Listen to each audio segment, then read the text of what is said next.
Hello, traders. FX Pip Collector here. Today is Friday, July 26th, and I'm going to be analyzing gold versus the dollar, starting on the monthly, working my way down to the 1 hour time frame for the full top-down analysis.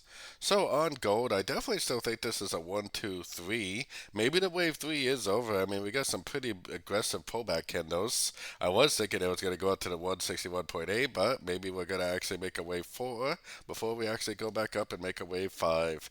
Either way, whether the wave 3 is over or not, I definitely still think we're in an uptrend on this monthly, weekly time frame that is most likely not over yet.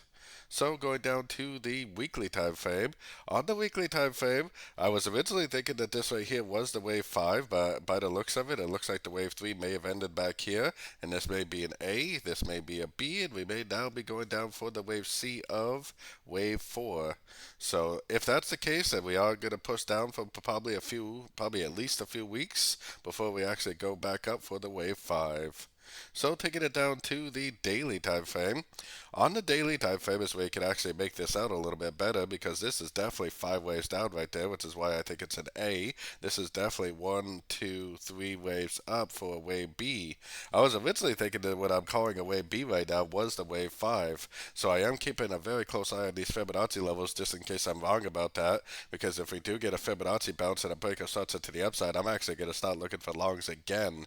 But for now, I'm definitely looking for shorts. I think at this point it's more likely it's going to go down over the next few weeks for a wave C, most likely a wave C of wave 4. So taking it down to the 4 hour time frame. On the 4 hour time frame, based on the daily time frame, I'm definitely looking for shorts right now. I'm looking for pullback entries to go short. I think this is very likely a 1, this is likely a 2, and we're most likely in a wave 3 of wave C, which is a wave C of wave 4, like I was explaining on the higher time frames.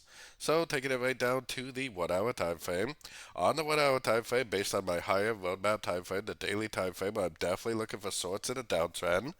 I'm looking for 3 way pullbacks. This is technically a 3 way pullback right here, but I don't know. I mean, it definitely could just keep on trending down, especially because a lot of times what I would call a wave B like this, I would think this would be a wave A, I would think this would be a wave B, and then I would expect it to go back up for a wave C before it actually continued to downtrend in a big way. You know, maybe something like this over here with 3 waves up and pulse it down, continuation of the downtrend. Now, we have to be aware that sometimes what we think is a wave B will actually just continue the downtrend, especially because I believe we're in a wave 3 of C on the higher time frames.